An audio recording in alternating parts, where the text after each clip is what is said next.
গণহত্যার দায়ে আগে আওয়ামী লীগের বিচার, তারপর নির্বাচন, এটাই সিদ্ধান্ত বলছে এনসিপি।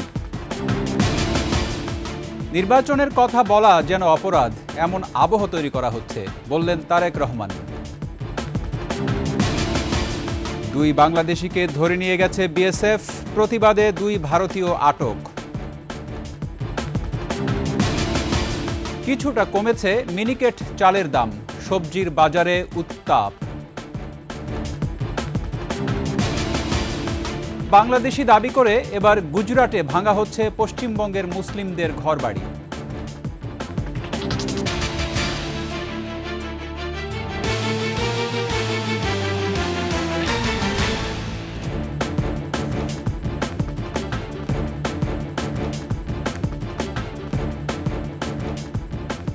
শুনছিলেন সংবাদ শিরোনাম।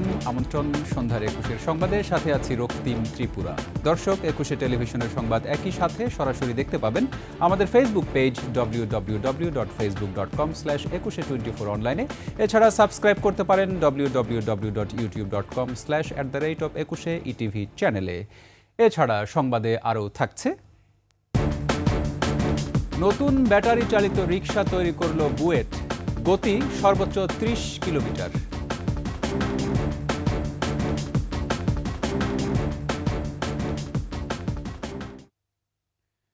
গণহত্যার দায়ে আগে আওয়ামী লীগের বিচার, তারপর নির্বাচন বলে সাফ জানিয়ে দিয়েছে জাতীয় নাগরিক পার্টি এনসিপি। দলটি বলছে, কোনো অনুরোধ বা দাবি নয়, তাদের সিদ্ধান্ত আওয়ামী লীগকে নিষিদ্ধ করতে হবে। গণহত্যার দায়ে আওয়ামী লীগের বিচার এবং রাজনীতি নিষিদ্ধের দাবিতে বাইতুল মোকাররমে বিক্ষোভ সমাবেশ থেকে জাতীয় নাগরিক পার্টি এনসিপির নেতারা প্রশ্ন তোলেন, ফ্যাসিস্ট বিরোধী গণ অভ্যুত্থানে ছাত্র জনতা প্রাণ দিয়েছে, এরপর আওয়ামী লীগকে নিষিদ্ধের দাবিতে কেন আবার রাজপথে নামতে হবে? আওয়ামী লীগ বাংলাদেশে রাজনীতি করবে কিনা সেই সিদ্ধান্ত নেবে শহীদ পরিবার। আওয়ামী লীগ নিষিদ্ধের ক্ষেত্রে কোনো আপোষ হবে না। রাজনৈতিক দলগুলোকেও তাদের অবস্থান নিশ্চিত করতে হবে তারা আওয়ামী লীগকে নিষিদ্ধ চায় কিনা। আওয়ামী লীগের যারা গণহত্যার সাথে জড়িত ছিল তাদের সবার বিচার করতে হবে। গণহত্যার বিচারের আগে নির্বাচন হতে দেয়া হবে না। মৌলিক সংস্কারের আগে কোনোভাবেই নির্বাচন মেনে নেওয়া হবে না। এনসিপি নেতারা বলেন, অবিলম্বে রাষ্ট্র কাঠামো মেরামত এবং মৌলিক সংস্কার উল্লেখ করে জুলাই সনদপত্র দিতে হবে। আওয়ামী লীগ নিষিদ্ধের জন্য ফ্যাসিবাদ বিরোধী মঞ্চ তৈরি করে পাড়ায় মহল্লায় জনতার আদালত তৈরি করা হবে।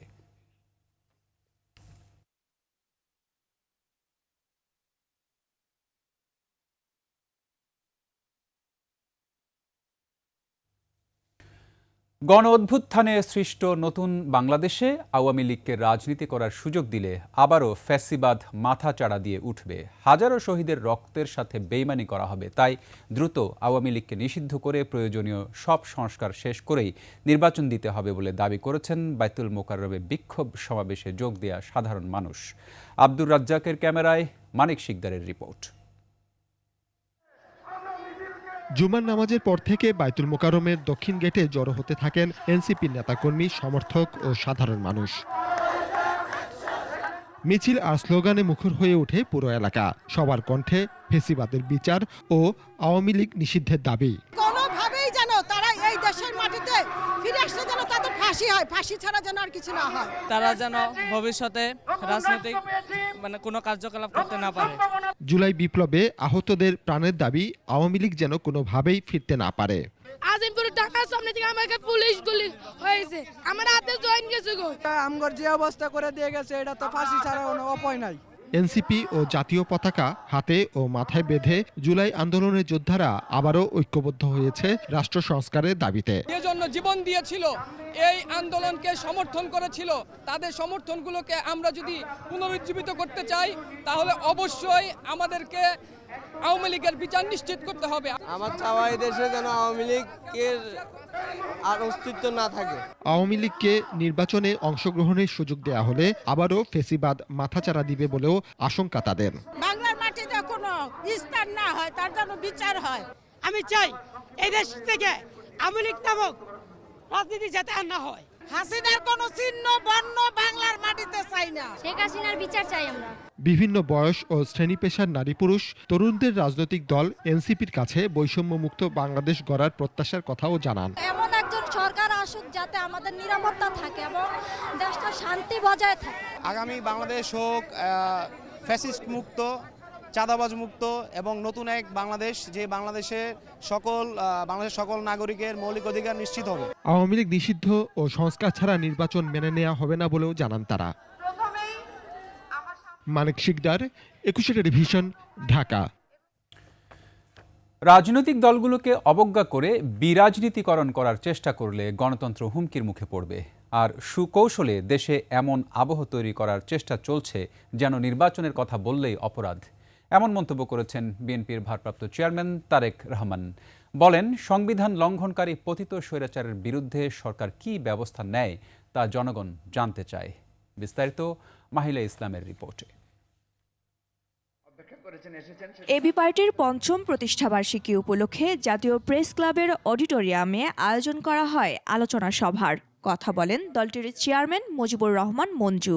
এই সুন্দর একটা সংস্কার, বিচার এবং দেশের একটা সার্বিক পরিস্থিতির পর একটা সুন্দর নির্বাচনে যদি আমরা যেতে পারি, তাহলে ইনশাল্লাহ বাংলাদেশ একটা নতুন অধ্যায়ে প্রবেশ করবে এবং সেটা আমাদের জন্য একটা সুন্দর স্বপ্ন এবং সফল বয়ে আনবে।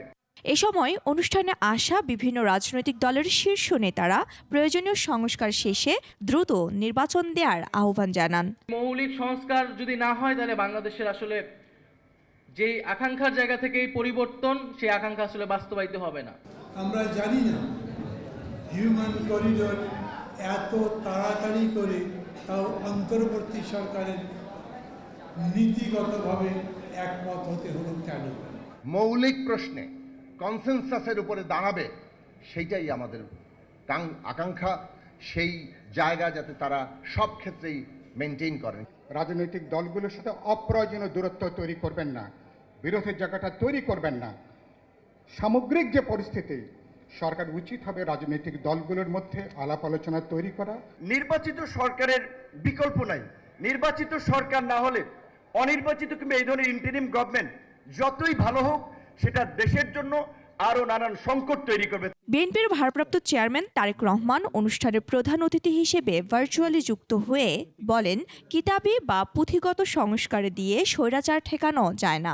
রাজনৈতিক দলগুলোকে অবজ্ঞা এবং জনগণের রায়কে অবহেলা করে বিরাজনীতিকরণকে উৎসাহিত করা হলে সেটি শেষ পর্যন্ত গণতন্ত্রকেই ঝুঁকির মধ্যে কিন্তু ফেলে দেবে। অন্তর্বর্তীকালীন সরকারের প্রতি আবারও আজ এই অনুষ্ঠানের মাধ্যমে আহ্বান জানিয়ে বলতে চাই, সুনির্দিষ্টভাবে জাতীয় নির্বাচনের রোডম্যাপ ঘোষণা করুন। তার কথা, সরকারের সময়ক্ষেপণ নিয়ে মানুষের মধ্যে প্রশ্ন তৈরি হচ্ছে।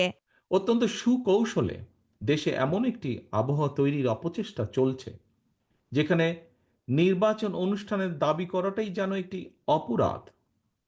জাতীয় নির্বাচন অনুষ্ঠান নিয়ে অবজ্ঞাসূচক বক্তব্য, মন্তব্য কিন্তু পলাতক স্বৈরাচারকেই আনন্দ দেয়। এই নেতা বলেন, জবাবদিহিমূলক সরকার গঠন হলেই দেশকে কেউ তাবেদার রাষ্ট্রে পরিণত করতে পারবে না, আর যেন মাথা ছাড়া দিয়ে উঠতে না পারে। মাহিলা ইসলাম, 21 টেলিভিশন, ঢাকা। বাংলাদেশ বিমানের একটি ফ্লাইটে 5 মে দেশে ফিরবেন BNP chairperson Begum Khaleda Zia. London থেকে সরাসরি সিলেটে, এরপর আসবেন ঢাকায়। সফর সঙ্গী হিসেবে 17 বছর পর দেশে আসবেন তারেক রহমানের স্ত্রী ডাক্তার জুবাইদা রহমান। একথা জানিয়েছেন বিএনপি মহাসচিব মির্জা ফখরুল ইসলাম আলমগীর। আপনার বাংলাদেশ বিমানেই আসবেন। আমার বাংলাদেশ বিমানে আপনার সমস্ত ব্যবস্থা করে রাখা হয়েছে। 4 তারিখে উনি রওনা হলে উনি 5 তারিখে 11টার দিকে এসে পৌঁছাবেন। আমরা যত জানি এখন পর্যন্ত যে সঙ্গে তার 2 বৌমা আসবেন আর কি। হাসিনার পতনের পর বাংলাদেশ পুনর্গঠন ও গণতান্ত্রিক উত্তরণে অন্তর্বর্তী সরকারের ভূমিকা নিয়ে তথ্যচিত্র প্রকাশ করেছে কাতার ভিত্তিক সংবাদ মাধ্যম আল জাজিরা। এতে প্রধান উপদেষ্টা ডক্টর মোহাম্মদ ইউনূসের নেতৃত্বের প্রশংসা করা হয়। ক্ষমতাচ্যুত হাসিনা আমলের অত্যাচার, নির্যাতন আর অপশাসনের চিত্র তুলে ধরা হয় প্রায় 50 মিনিটের এই তথ্যচিত্রে, যাতে উঠে আসে কিভাবে রাষ্ট্রযন্ত্র ব্যবহার করে ফ্যাসিবাদ কায়েম করেছিল শেখ হাসিনা সরকার। বিস্তারিত নাইম আহমেদের ডেস্ক রিপোর্টে। বাংলাদেশ পুনর্গঠন ও গণতন্ত্র ফিরিয়ে আনতে ডক্টর মোহাম্মদ ইউনূসের ভূমিকার ভূয়সী প্রশংসা উঠে এসেছে আল জাজিরা তথ্যচিত্রে। এছাড়াও দেশ গঠনে প্রশাসনের সংস্কার সহ বিচার ব্যবস্থা পুনর্গঠনে অন্তর্বর্তী সরকারের সাফল্যের কথা তুলে ধরা হয়েছে। আল জাজিরা প্রকাশিত rebuilding Bangladesh democracy after Sheikh Hasina তথ্যচিত্রে ফুটে উঠেছে গত 15 বছর পুলিশ, র্যাব সহ নিরাপত্তা বাহিনীকে ব্যবহার করে কিভাবে খুন, গুম ও নির্যাতনের মাধ্যমে বিরোধী মত ও চিন্তা শক্তিকে দমন করা হয়েছিল, কিভাবে ফেসিবাদের ইতিহাস রচনা করেছিল শেখ হাসিনা ও আওয়ামী লীগ সরকার। শুধুমাত্র বিরোধী দল ও চিন্তাকে দমন করতে র্যাব ও পুলিশকে ব্যবহার করে অনেককে অপহরণ করে টর্চার সেলে আটকে রেখে করা হয়েছে নির্যাতন। মানুষ মাসের পর মাস তাকে হাত পা বাঁধা অবস্থায় একটি জায়গায় রাখা হচ্ছে, পিটানো হয়, ভয়ভীতি প্রদর্শন করা হয়, মাথার কারেন্ট শব্দ হয়। আমাকে যখন গাড়িতে তোলা হয়, তোলার পরে আমাকে পিস্তলের বাট দিয়ে আমাকে মাথায় আঘাত করা হয়। তখন আমি আমার পিছনের দিকে আমাকে ফেটে যায়। এছাড়া গত বছর কোটা সংস্কার আন্দোলন থেকে শুরু হওয়া বৈষম্য বিরোধী ছাত্র আন্দোলন দমনে কঠোর অবস্থান নেয় শেখ হাসিনা সরকার ও তার বাহিনী। সারা দেশে ছাত্র আন্দোলনে চালানো হয় অমানবিক নির্যাতন। আন্দোলনে আইন শৃঙ্খলা রক্ষা বাহিনীর হাতে মারা যায় ছাত্রসহ সাধারণ জনগণ। ছাত্র জনতার অভ্যুত্থানের মাধ্যমে দেশ ছেড়ে পালিয়ে যেতে বাধ্য হয় ফ্যাসিস্ট সরকার। তথ্যচিত্রে তুলে ধরা হয় কিভাবে ছাত্রদের দমন করতে বল প্রয়োগের ব্যর্থ চেষ্টা চালায় Sheikh Hasina. There is a lot of people killed in this movement and there was the terrible experience. আমার ফ্যামিলি বিশ্বাস করেছিল আমি আসলে মারা গেছি, তারা জাস্ট আমার লাশটা চাচ্ছিল, কিন্তু আমরা আসলে আন্দোলনটাকে ফ্রন্টের দিকে এগিয়ে নিয়ে গেছি। এদিকে আন্দোলনের সময় ছাত্র জনতার পক্ষ নিয়ে ব্যাপক প্রশংসা পায় সেনাবাহিনী। সেনাপ্রধান জানান, বাংলাদেশ সেনাবাহিনী দেশের মানুষের বিরুদ্ধে যেতে পারে না। We wanted that things should happen very peacefully, the peaceful transition, less of bloodshed, less of chaos and confusion, less of destruction of property, all this. ছাত্র জনতার অনুরোধে বাংলাদেশ পুনর্গঠনে নিজের কাঁধে দায়িত্ব তুলে নেন 84 বছর বয়সী শান্তিতে নোবেলজয়ী ডক্টর মোহাম্মদ ইউনূস। বিগত সরকারের নির্যাতন, গুম খুনের বিচার প্রক্রিয়া শক্ত হাতে পরিচালনার মধ্য দিয়ে তার সাহসিকতা ও বলিষ্ঠ নেতৃত্ব দিয়ে জনগণের আস্থা ফিরিয়ে আনার চিত্র তুলে ধরা হয়েছে তথ্যচিত্রে। Students who called me up and I said, no, not me. I don't want to get involved with running the country. You're much capable people in Bangladesh. You'll find them out. So I don't know. Everybody says you have to be there. ভারতের অনুশাসন থেকে বের হয়ে চোখে চোখ রেখে ভারতের সাথে সংঘাতে না জড়িয়ে শক্ত কূটনৈতিক অবস্থান প্রকাশ করে আলোচনার জন্ম দেন এই নোবেল বিজয়ী। তার নেতৃত্বে সংস্কারের মাধ্যমে নতুন করে বাংলাদেশ গড়ার চিত্র ফুটে উঠেছে এই আন্তর্জাতিক গণমাধ্যমের তথ্যচিত্রে। নাইম আহমেদ, 21 টেলিভিশন। দিনাজপুরের বিরল উপজেলার ধর্মজৈন সীমান্ত থেকে 2 বাংলাদেশি কৃষককে ধরে নিয়ে গেছে বিএসএফ। এই ঘটনায় ক্ষিপ্ত হয়ে 2 ভারতীয় নাগরিককে ধরে এনেছে গ্রামবাসী। স্থানীয়রা জানায়, দুপুরে সীমান্তে ধান কাটছিলেন মাসুদ ও এনামুল নামের 2 কৃষক। এ সময় তাদের ধরে নিয়ে যায় বিএসএফ। পরে ক্ষিপ্ত হয়ে অবিনাশ টুডু ও ফিলিপ নামে 2 ভারতীয় নাগরিককে ধরে এনেছে গ্রামবাসী। তাদের কারুলিয়া প্রাথমিক বিদ্যালয়ে আটকে রাখা হয়েছে। এই ঘটনায় 2 দেশের নাগরিক বিনিময়ে পতাকা বৈঠকের প্রস্তুতি চলছে বলে জানায় বিজিবি।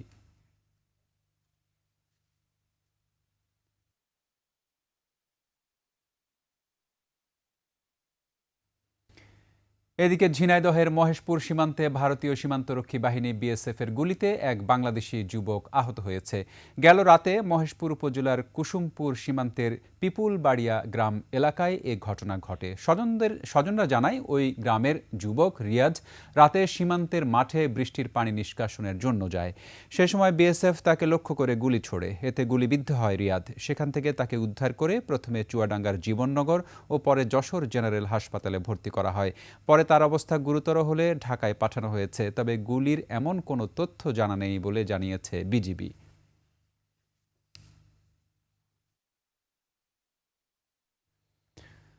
রমজানে এবার সবজির দাম কম ছিল, কিন্তু রোজা শেষ হওয়ার পর থেকে সবজির দাম বেড়েই চলছে। সপ্তাহের ব্যবধানে সব ধরনের সবজির দাম কেজিতে 10 থেকে 15 টাকা বেড়েছে। মিনিকেট চালের দাম কিছুটা কমেছে। মুদি বাজার স্থিতিশীল আছে। আগের দামে বিক্রি হচ্ছে মাংস। চাষের মাছের দাম ঠিক থাকলেও বেড়েছে নদীর মাছের দাম। রাজধানীর কারওয়ান বাজার ঘুরে রিপোর্ট করছেন সোহেল সামি। ক্রেতা বিক্রেতার দর কষাকষি ছাড়া বাজার হয় না। কারওয়ান বাজারেও দেখা গেল একই চিত্র। দোকানের দাবি দাম ঠিক আছে, সেটাই আবার ক্রেতার কাছে বেশি। গত সপ্তাহে বা আরো 15 দিন আগে যে রেট বিক্রি করছি বর্তমানে একই রেট বর্তমান বাজার চলতেছে। দাম বাড়ছে, দাম বলতেছে যে স্থিতিশীল, কিন্তু দাম বাড়ছে। ডিম, তেল, পেঁয়াজ, রসুন ও মশলার দাম আগের মতো আছে। চালের মধ্যে শুধু চিকন চালের দাম কেজিতে 3 থেকে 5 টাকা কমে হয়েছে 78 থেকে 80 টাকা। মুরগি, গরু, খাসির মাংসের দাম স্থিতিশীল রয়েছে। চাষের মাছের দাম আগের মতো থাকলেও বেড়েছে নদীর মাছের দাম। কাতল মাছ 400 টাকা কেজি, 380 টাকা কেজি, বল মাছ 600 টাকা কেজি, শিং মাছ 500 টাকা কেজি, এই দেশি মাগুর মাছ 800 টাকা কেজি। অন্য অন্য মাছের দাম বাড়ে নাই, কিন্তু একমাত্র নদীর মাছের দামটা বেশি বাড়ছে আর কি। তবে বাজারে সবজির দাম চড়া। গত সপ্তাহের তুলনায় কেজি প্রতি বেড়েছে 10 থেকে 20 টাকা। কেবল আলু ছাড়া সব ধরনের সবজি 70 থেকে 80 টাকায় বিক্রি হচ্ছে। বরবটি ধরেন এখন নিল 80 টাকা, 50 টাকা 60 টাকা ছিল।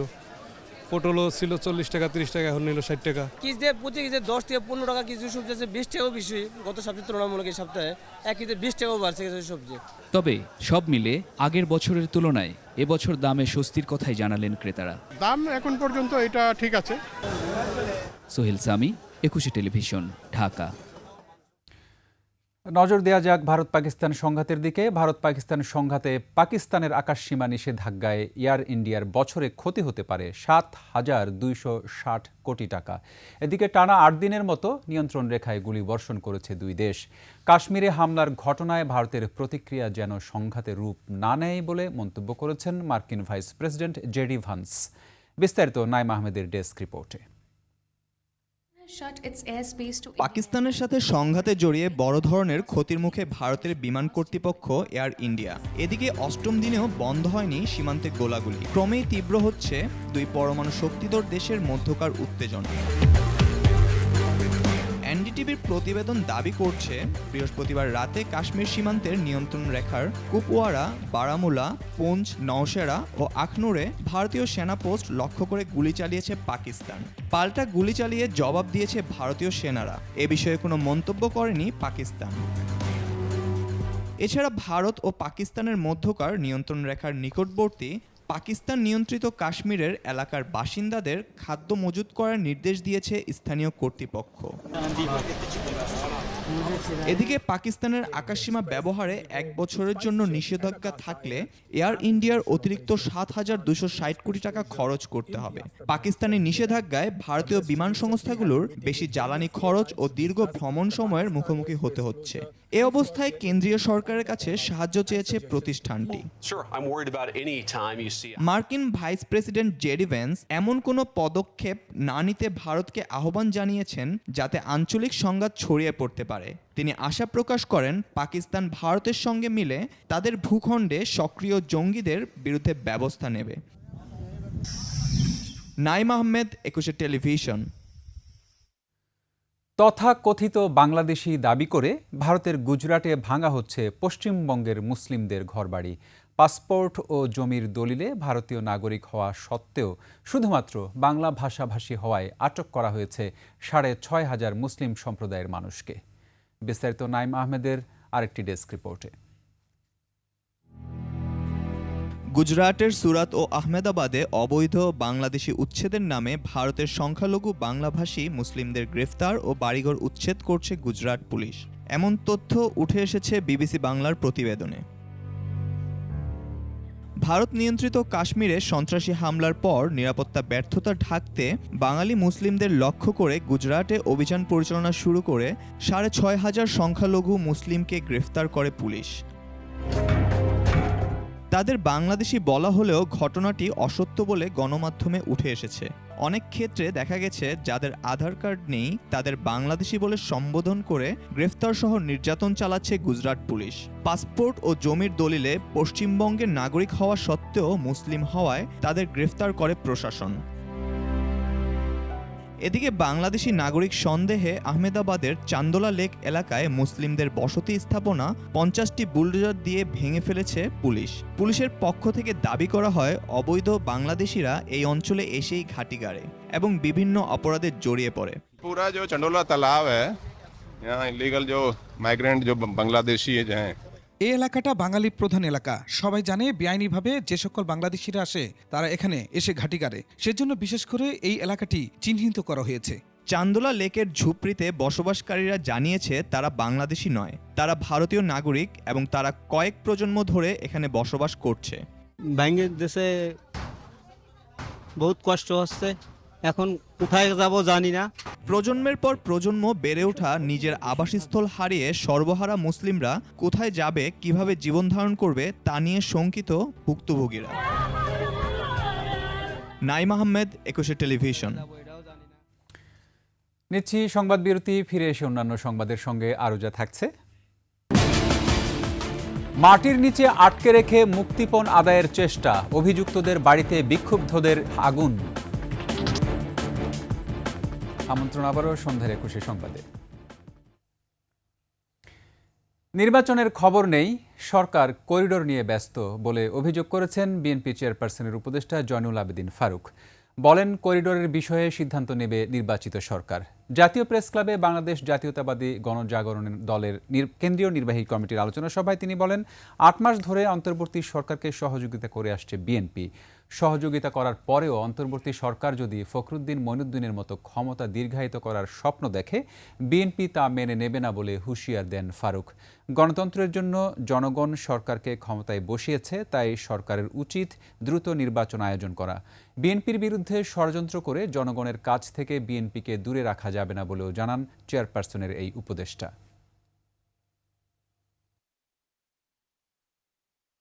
আমরা আশা করেছিলাম এই সরকারের কাছে, সরকার যত দ্রুত সম্ভব একটি নির্বাচন দিয়ে আমার ভোট আমি দিব, কেন্দ্রে যাব, পছন্দের সই প্রার্থীকে ভোট দিব, কিন্তু সে আশা তো লক্ষণ করা যাচ্ছে না এই সরকারের কাছে। আপনি যদি শক্তভাবে বসে যান ক্ষমতায় মঈন ফখরুদ্দিনের মতো, তাহলে তো আমরা মেনে নেব। দেশের মানুষ বিএনপির উপর ভরসা রেখেছে, এমন মন্তব্য করেছেন জাতীয়তাবাদী শ্রমিক দলের প্রধান সমন্বয়ক শিমুল বিশ্বাস। শ্রমিক দলের প্রতিষ্ঠা বার্ষিকী উপলক্ষে সকালে নেতাকর্মীদের নিয়ে শহীদ রাষ্ট্রপতি জিয়াউর রহমানের মাজারে শ্রদ্ধাঞ্জলি অর্পণ করেন শিমুল বিশ্বাস। এ সময় তিনি বলেন, দেশ এবং সমাজ গড়ার কারিগর এই শ্রমিকরা, তাদের কঠোর শ্রমের মূল্যায়ন করা প্রয়োজন। একই সাথে নতুন বাংলাদেশ বিনির্মাণের জন্য ঐক্যবদ্ধ হয়ে কাজ করার আহ্বান জানান শ্রমিক দলের এই নেতা।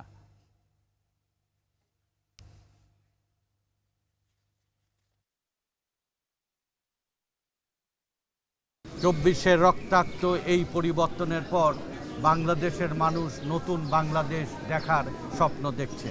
সেই নতুন বাংলাদেশ গঠনের প্রধান কারিগর হবে যারা সম্পদ সৃষ্টি করে, যারা সেবা তৈরি করে, যারা পণ্য তৈরি করে।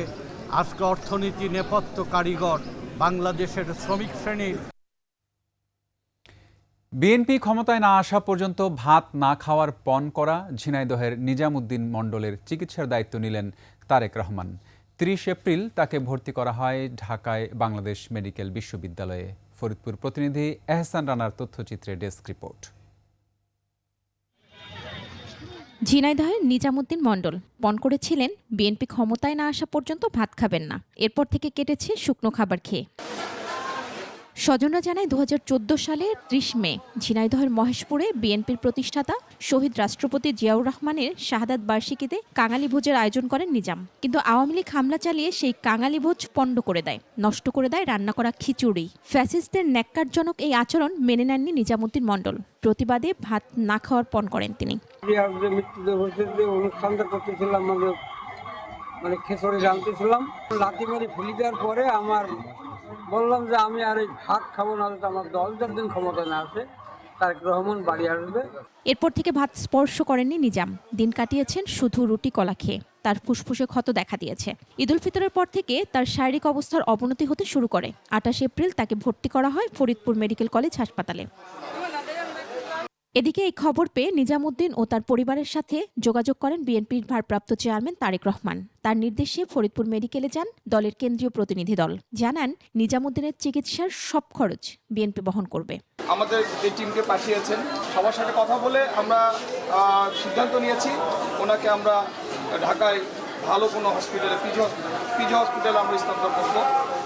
জনাব তারেক রহমান তার চিকিৎসার দায়িত্ব নিয়েছেন। দলের জন্য তার ডেডিকেশন এবং সেই ডেডিকেশনকে আমাদের দলের ভারপ্রাপ্ত চেয়ারম্যান শ্রদ্ধা করে কীভাবে দেখেন সেটি কিন্তু আজকে দৃষ্টান্ত।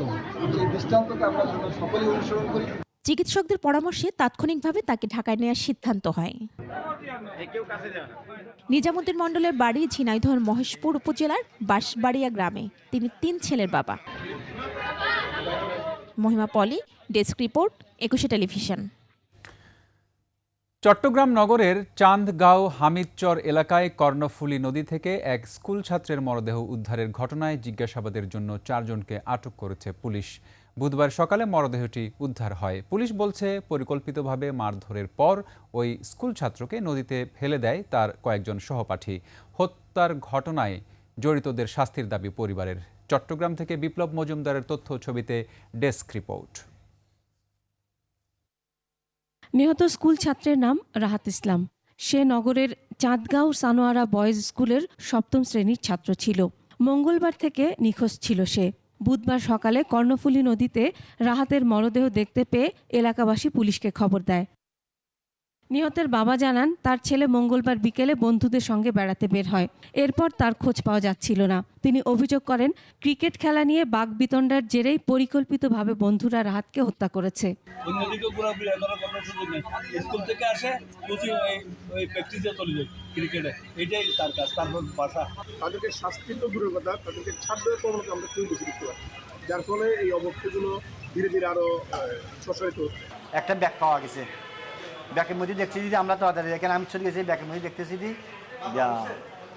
আমার ছেলের প্যান্ট, কাপড় আর টাই, এই 3টা, আবার ছেলে নাই। বুধবার নিহতের বাবা চাঁদগাঁও থানায় একটি মামলা দায়ের করেন। এরপর রাহাতের 4 সহপাঠীকে আটক করে জিজ্ঞাসাবাদ করছে পুলিশ। নিহত Rahat Chattogram brothers union junior cricket দলের হয়ে খেলত বলে জানায় পরিবার। Masum Al Isa, desk report, 21 television. সিরাজগঞ্জে মুক্তিপণ আদায় আর জমি লিখে নেয়ার জন্য আটকে থাকা বৃদ্ধ ও এক নারীকে উদ্ধার করেছে পুলিশ।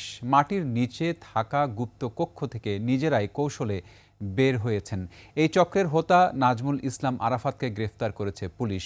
আরাফাত নিজেকে সাংবাদিক পরিচয় দিতেন। সিরাজগঞ্জ প্রতিনিধি স্বপন মির্জার তথ্য ছবিতে ডেস্ক রিপোর্ট।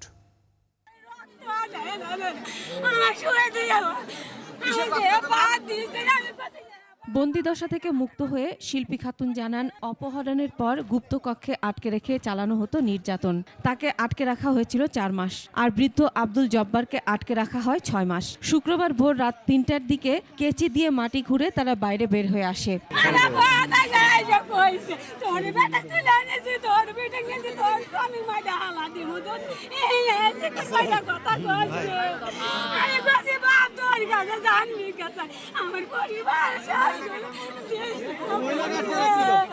আমি ন্যায় বিচার চেয়েছি এবং এই ধরনের ঘটনা আমি তীব্র নিন্দা জানাই এবং ভবিষ্যতে জানি আর এই ধরনের কোনো ঘটনা না ঘটে। আমাদের র্যাব অফিসে আমাদের অভিযোগ করা আছে, ডিএবি অফিসে আমাদের এলাকায় অভিযোগ করা আছে। এরকম সব জায়গায় আমরা চেষ্টা করছি, কিন্তু আমার বাপের কোন জায়গায় আমরা উদ্ধার করতে পারি নাই। স্থানীয় ও পুলিশ জানায়, শিল্পী খাতুন ও আব্দুল জব্বারকে চান্দাইকোনা ইউনিয়নের সোনারামপুর পূর্বপাড়া গ্রামের সুমনের বাড়ির নিচে বানানো কক্ষে আটক করে রাখে সংঘবদ্ধ চক্র। এরপর তাদের না পেয়ে পরিবারের লোকজন থানায় অভিযোগ করেন। এদিকে অপহৃতদের দেয়া তথ্যের পর পুলিশ, সেনাবাহিনীর সদস্যরা ওই গোপন কক্ষের সন্ধান পায়। এ সময় চক্রের সদস্য সাংবাদিক নাজমুল ইসলাম আরাফাতকে গ্রেফতার করে। নাজমুল হাসান আরাফাত আর সাথে কিছু লোকজন নিয়ে তদন্ত সাপেক্ষে দোষীদের আইনের আওতায় নিয়ে আসবো। করোনায় হাত দিলে মামলা রুজু করে নেব। অবশ্যই অভিযান টিম অলরেডি আমার 2টা বাইরে আছে কাজ করতে। ঘটনাটি জানাজানি হলে বিক্ষুব্ধরা সুমন ও আরাফাতের বাড়িতে আগুন দেয়, ভাঙচুর করে। Masum Al Isa, desk report, 21 television. Khulna city কর্পোরেশনকে পৈতৃক সম্পত্তি ভাবতেন ফ্যাসিস্ট শেখ হাসিনার আস্থাভাজন অপসারিত মেয়র ও মহানগর আওয়ামী লীগের সভাপতি তালুকদার আব্দুল খালেক। নামে বেনামে টেন্ডার দিয়ে সিটি কর্পোরেশনের সব কাজই করতেন তিনি এবং তার প্রতিষ্ঠান। আশরাফুল ইসলাম নূরের তথ্যে ডেস্ক রিপোর্ট। ক্যামেরায় ছিলেন শেখ জুয়েল। আমার এখানে প্রশাসনে বলি দেওয়া আছে, তালুকদার আব্দুল খালেক ছিলেন খুলনা সিটি মেয়র, আর তার স্ত্রী হাবিবুন নাহার ছিলেন উপমন্ত্রী। স্বৈরাচার শেখ হাসিনার শাসনামলে এই দম্পতি ক্ষমতার অপব্যবহার করে গড়েছেন টাকার পাহাড়। খুলনায় তারা যেন হীরক রাজের রাজত্ব কায়েম করেছিলেন।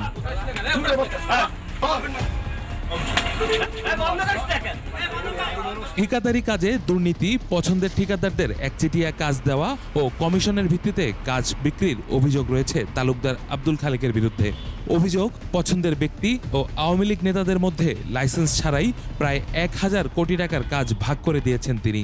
টাকা নেছে 4 বছর ধরে 100% যে মুস্তাফিজ ছিল, কোন বিল, ওই বাবুল রানার বিল বলেন, আশার বিল বলেন, কাউন্সিলরকে বিল বলেন, কোনো বিল টাকা না দিয়ে যেতে পারেনি। 1% করে অ্যাকাউন্ট সিস্টেম নেছে। স্থানীয় চেম্বার ওনাদের হয়তো ইন্ধনে খুলনা সিটি কর্পোরেশনকে বাইপাস করে উনি এই কাজগুলো করছিলেন। সুযোগ পেলেই খালেদা জিয়া ও তারেক রহমান সম্পর্কে কটূক্তি করতেন আব্দুল খালেক।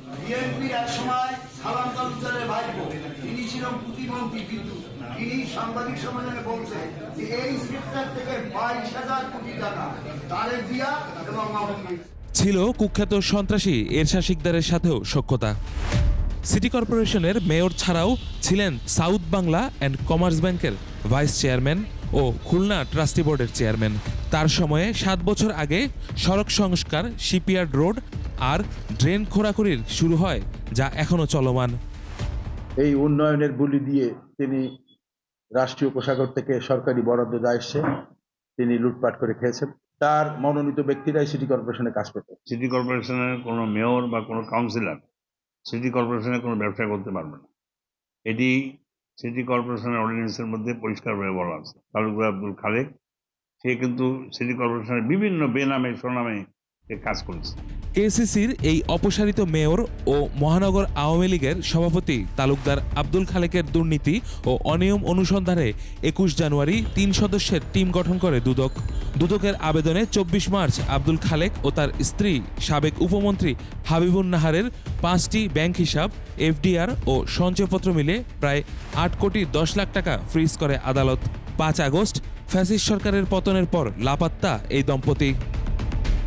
ইউসুফ হাসান নাইম, 21 টেলিভিশন। নতুন ধরনের ব্যাটারি চালিত রিকশার নকশা তৈরি করেছেন বুয়েটের একদল গবেষক, যা বর্তমান রিকশার তুলনায় নিরাপদ ও প্রযুক্তি নির্ভর। এতে সড়ক থেকে কমবে নিবন্ধনহীন ব্যাটারি চালিত রিকশা, এমনটাই আশা করছেন যন্ত্র কৌশল বিভাগের গবেষকরা। খালিদ ইবনে মিজানের রিপোর্ট।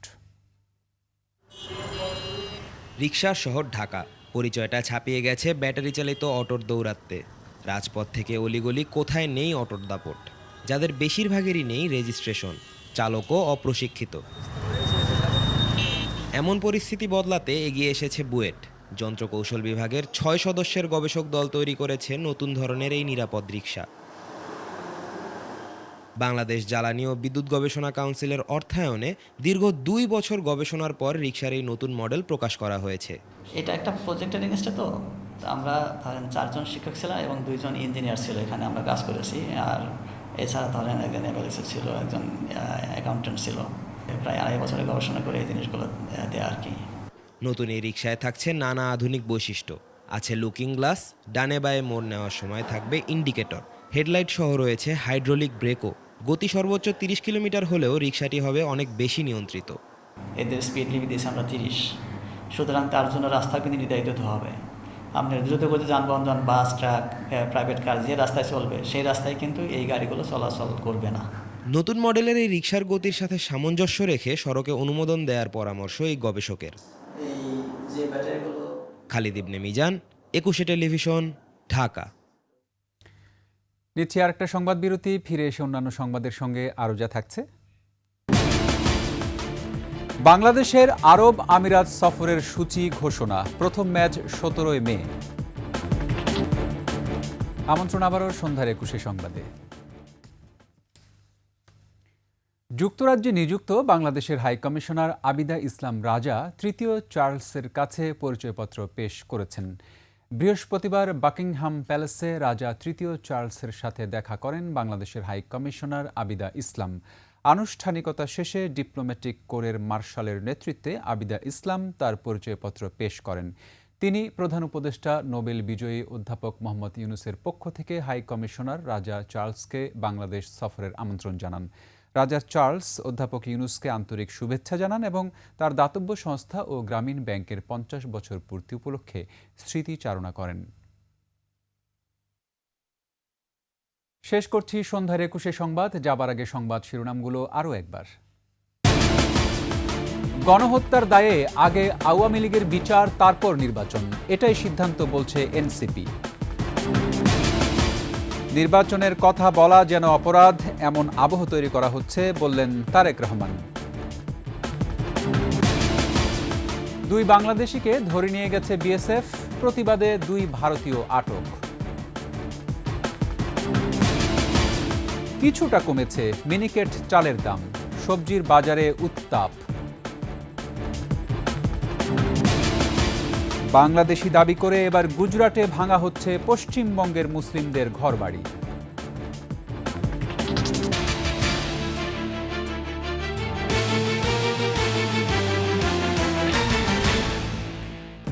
সর্বশেষ সংবাদ জানতে ডায়াল করুন 2021 নম্বরে আর ভিজিট করুন 21-tv.com ওয়েবসাইটে। ফেসবুকে ভিজিট করতে পারেন www.facebook.com/2124 অনলাইনে। এছাড়া সাবস্ক্রাইব করতে পারেন www.youtube.com/@21etv চ্যানেলে। এতক্ষণ সঙ্গে থাকার জন্য ধন্যবাদ। পরবর্তী সংবাদ রাত 9টায় দেখার আমন্ত্রণ রইল। 21-এর সাথেই থাকুন।